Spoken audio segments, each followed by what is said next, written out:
After a week spent in professions of love and schemes of felicity, Mr. Collins was called from his amiable Charlotte by the arrival of Saturday. The pain of separation, however, might be alleviated on his side by preparations for the reception of his bride, as he had reason to hope that shortly after his next return into Hertfordshire, the day would be fixed that was to make him the happiest of men.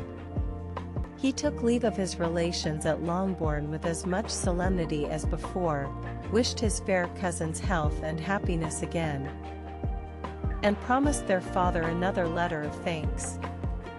On the following Monday, Mrs. Bennet had the pleasure of receiving her brother and his wife, who came, as usual, to spend the Christmas at Longbourn. Mr. Gardiner was a sensible, gentlemanlike man, greatly superior to his sister, as well by nature as education. The Netherfield ladies would have had difficulty in believing that a man who lived by trade, and within view of his own warehouses, could have been so well-bred and agreeable. Mrs. Gardiner, who was several years younger than Mrs. Bennet and Mrs. Phillips, was an amiable, intelligent, elegant woman, and a great favorite with her Longbourn nieces. Between the two eldest and herself especially, there subsisted a very particular regard. They had frequently been staying with her in town. The first part of Mrs. Gardiner's business, on her arrival, was to distribute her presents and describe the newest fashions. When this was done, she had a less active part to play. It became her turn to listen. Mrs. Bennet had many grievances to relate, and much to complain of. They had all been very ill-used since she last saw her sister. 2 of her girls had been on the point of marriage, and after all there was nothing in it. I do not blame Jane, she continued, for Jane would have got Mr. Bingley if she could. But, Lizzie. Oh, sister. It is very hard to think that she might have been Mr. Collins's wife by this time, had not it been for her own perverseness. He made her an offer in this very room, and she refused him. The consequence of it is, that Lady Lucas will have a daughter married before I have, and that Longbourn estate is just as much entailed as ever. The Lucases are very artful people, indeed, sister.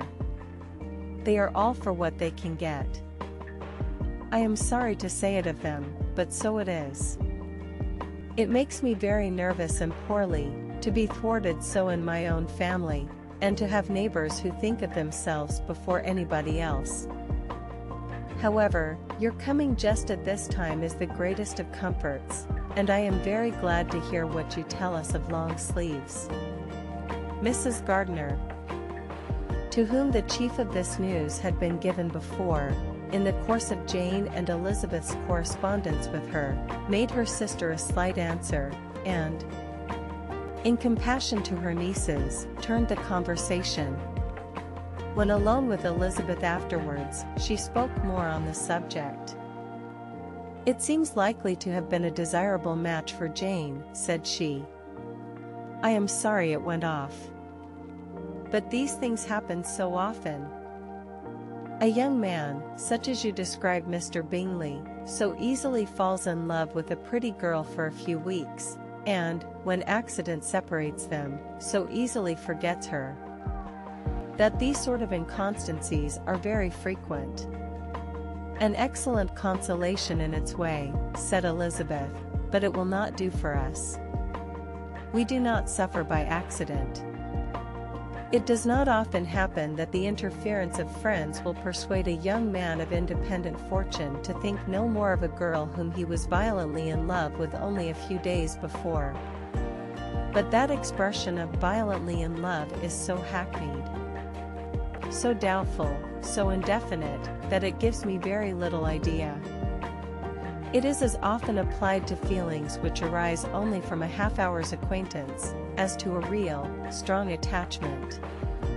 Pray, how violent was Mr. Bingley's love?" "I never saw a more promising inclination. He was growing quite inattentive to other people, and wholly engrossed by her. Every time they met, it was more decided and remarkable. At his own ball he offended 2 or 3 young ladies by not asking them to dance, and I spoke to him twice myself without receiving an answer. Could there be finer symptoms? Is not general incivility the very essence of love? Oh, yes. Of that kind of love which I suppose him to have felt. Poor Jane! I am sorry for her, because, with her disposition, she may not get over it immediately. It had better have happened to you, Lizzie. You would have laughed yourself out of it sooner. But do you think she would be prevailed on to go back with us? Change of scene might be of service, and perhaps a little relief from home may be as useful as anything. Elizabeth was exceedingly pleased with this proposal, and felt persuaded of her sister's ready acquiescence. I hope, added Mrs. Gardiner, that no consideration with regard to this young man will influence her. We live in so different a part of town, all our connections are so different, and, as you well know, we go out so little, that it is very improbable they should meet at all. Unless he really comes to see her. And that is quite impossible, for he is now in the custody of his friend.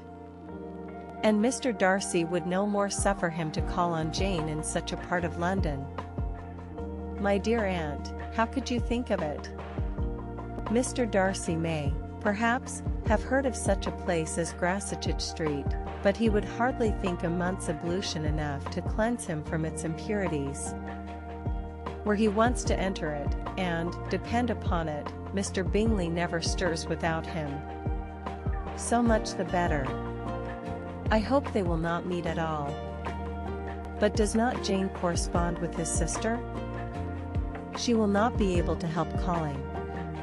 She will drop the acquaintance entirely. But, in spite of the certainty in which Elizabeth affected to place this point, as well as the still more interesting one of Bingley's being withheld from seeing Jane, she felt a solicitude on the subject which convinced her, on examination, that she did not consider it entirely hopeless. It was possible, and sometimes she thought it probable, that his affection might be reanimated, and the influence of his friends successfully combated by the more natural influence of Jane's attractions. Miss Bennet accepted her aunt's invitation with pleasure, and the Bingleys were no otherwise in her thoughts at the same time than as she hoped. By Caroline's not living in the same house with her brother, she might occasionally spend a morning with her, without any danger of seeing him. The Gardiners stayed a week at Longbourn, and what with the Phillipses, the Lucases, and the officers, there was not a day without its engagement. Mrs. Bennet had so carefully provided for the entertainment of her brother and sister, that they did not once sit down to a family dinner. When the engagement was for home, some of the officers always made part of it, of which officers Mr. Wickham was sure to be one, and on these occasions Mrs. Gardiner, rendered suspicious by Elizabeth's warm commendation of him, narrowly observed them both.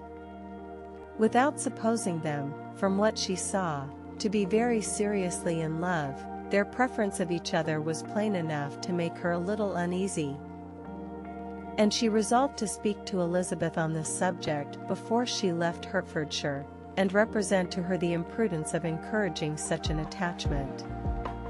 To Mrs. Gardiner, Wickham had one means of affording pleasure, unconnected with his general powers. About 10 or a dozen years ago, before her marriage, she had spent a considerable time in that very part of Derbyshire to which he belonged. They had, therefore, many acquaintance in common, and, though Wickham had been little there since the death of Darcy's father, 5 years before, it was yet in his power to give her fresher intelligence of her former friends than she had been in the way of procuring. Mrs. Gardiner had seen Pemberley, and known the late Mr. Darcy by character perfectly well. Here, consequently, was an inexhaustible subject of discourse. In comparing her recollection of Pemberley with the minute description which Wickham could give, and in bestowing her tribute of praise on the character of its late possessor, she was delighting both him and herself. On being made acquainted with the present Mr. Darcy's treatment of him, she tried to remember something of that gentleman's reputed disposition, when quite a lad, which might agree with it, and was confident, at last, that she recollected having heard Mr. Fitzwilliam Darcy formerly spoken of as a very proud, ill-natured boy.